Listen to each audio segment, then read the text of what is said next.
ఒక రాజు తన భార్య దగ్గర్నుంచే శ్మశాన పన్ను అడిగాడు. కాని ఎందుకో తెలుసా? సత్యం కోసం రాజ్యం, సంపద, కుటుంబం అన్నీ కోల్పోయిన మహారాజు కథ ఇది. అబద్ధం చెప్పకుండా చివరి వరకు నిలిచిన ఒక మనిషి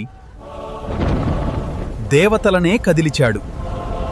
పురాతన భారతదేశంలో సత్యమంటే ప్రాణమని నమ్మిన ఒక మహారాజు ఉండేవాడు. ఆయన పేరు హరిశ్చంద్రుడు. ఆయన పాలనలో ప్రజలు సంతోషంగా జీవించేవారు. అన్యాయం లేదు, అబద్ధం లేదు, భయం లేదు. ఎందుకంటే వారి రాజు సత్యానికి ప్రతీక. హరిశ్చంద్రుడు ఎప్పుడూ అబద్ధం చెప్పడు అని దేశమంతా మాట్లాడుకునేది. ఆయన భార్య చంద్రమతి, కుమారుడు లోహితాశ్వుడు. అందమైన కుటుంబం, అద్భుతమైన రాజ్యం, సంతోషంతో నిండిన జీవితం. కాని ఒకరోజు ఆయన జీవితాన్ని మార్చేసే ఘటన జరిగింది. మహర్షి విశ్వామిత్రుడు హరిశ్చంద్రుని సత్యనిష్టను పరీక్షించాలని నిర్ణయించాడు. ఒక రాత్రి హరిశ్చంద్రుడు నిద్రపోతున్న సమయంలో విశ్వామిత్రుడు స్వప్నంలో ప్రత్యక్షమయ్యాడు. నీ రాజ్యం మొత్తం నాకు దానమివ్వాలి అని అన్నాడు. సత్యవంతుడైన హరిశ్చంద్రుడు వెంటనే ఒప్పుకున్నాడు.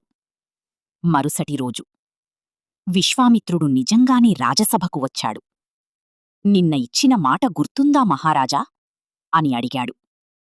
సభలో ఉన్న అందరూ ఆశ్చర్యపోయారు. కాని హరిశ్చంద్రుడు ఒక్క క్షణం కూడా ఆలోచించలేదు.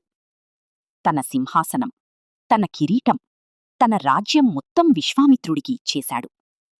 ప్రజలందరూ కన్నీళ్లతో ఆయనను చూశారు. కాని పరీక్ష అక్కడే ఆగలేదు. విశ్వామిత్రుడు మళ్ళీ అన్నాడు, దానమిచ్చినప్పుడు దక్షిణ కూడా ఇవ్వాలి. రాజ్యం లేని హరిశ్చంద్రుడు చాలా కష్టపడ్డాడు. భార్య చంద్రమతి మరియు చిన్న లోహితాశ్వుడితో కలిసి రాజ్యం విడిచి బయల్దేరాడు. కాని దక్షిణ కట్టడానికి డబ్బు సరిపోలేదు. చివరికి తన భార్యను ఒక ధనవంతుడి ఇంట్లో దాసిగా అమ్మేశాడు. చిన్న లోహితాశ్వుడు తన తల్లితో వెళ్ళిపోయాడు. ఆ దృశ్యం చూసి దేవతలు కూడా మౌనమయ్యారు. కాని హరిశ్చంద్రుడు సత్యం వదల్లేదు. ఇంకా దక్షిణ మిగిలింది. చివరికి తానే శ్మశానంలో పనిచేయడానికి ఒప్పుకున్నాడు. ఒక సమయంలో బంగారు సింహాసనం మీద కూర్చున్న మహారాజు ఇప్పుడు శ్మశానంలో మృతదేహాలకు పన్ను వసూలు చేస్తున్నాడు. వర్షం పడినా, గాలి వీచినా, బాధ వచ్చినా హరిశ్చంద్రుడు తన కర్తవ్యాన్ని నిజాయితీగా నిర్వర్తించాడు. కొంతకాలం తర్వాత విధి మరో ఘోరమైన పరీక్ష తీసుకొచ్చింది. ఒకరోజు లోహితాశ్వుడిని పాము కాటేసింది. చిన్న బాలుడు అక్కడే ప్రాణాలు వదిలేశాడు. చంద్రమతి కన్నీళ్లతో తన కుమారుడి శరీరాన్ని ఎత్తుకొని శ్మశానానికి వచ్చింది. ఆమెకు తెలియదు అక్కడ విధి నిర్వహిస్తున్నది తన భర్తేనని. హరిశ్చంద్రుడు తన భార్యను చూసి గుండెల్లో విరిగిపోయాడు. కాని సత్యం ముందు తన ప్రేమ కూడా నిలవలేకపోయింది. ఆయన నెమ్మదిగా అన్నాడు, శ్మశాన పన్ను కట్టకుండా దహన సంస్కారం చెయ్యలేను. ఆ మాట విని చంద్రమతి గుండె పగిలిపోయింది. నా దగ్గర ఏమీ లేదు మహారాజా అని ఏడ్చింది.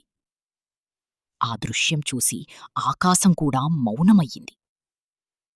కాని హరిశ్చంద్రుడు ధర్మం వదల్లేదు. ఆ సమయంలో ఆకాశంలో ఒక దివ్య వెలుగు ప్రకాశించింది. విశ్వామిత్రుడు మరియు దేవతలు ప్రత్యక్షమయ్యారు. విశ్వామిత్రుడు నవ్వుతూ అన్నాడు, హరిశ్చంద్ర, నీ సత్యనిష్టను పరీక్షించడానికే ఇదంతా. నువ్వు నిజంగా సత్యానికి ప్రతీక. వెంటనే దేవతలు లోహితాశ్వుడిని మళ్లీ ప్రాణాలతో నిలబెట్టారు. చంద్రమతి సంతోషంతో కన్నీళ్లు పెట్టుకుంది. హరిశ్చంద్రుడికి తన రాజ్యం మళ్లీ ఇవ్వబడింది. దేవతలందరూ ఆయనను ఆశీర్వదించారు. అలా సత్యం కోసం రాజ్యం, సంపద, కుటుంబం, సుఖం అన్నీ త్యాగం చేసిన మహారాజుగా హరిశ్చంద్రుడు చరిత్రలో అమరుడయ్యాడు. ఈరోజు కూడా నిజాయితీ ఆయన సత్యవంతుడిగా ప్రపంచమంతా ప్రసిద్ధి పొందదు. హరిశ్చంద్రుడు ఎప్పుడు అబద్ధం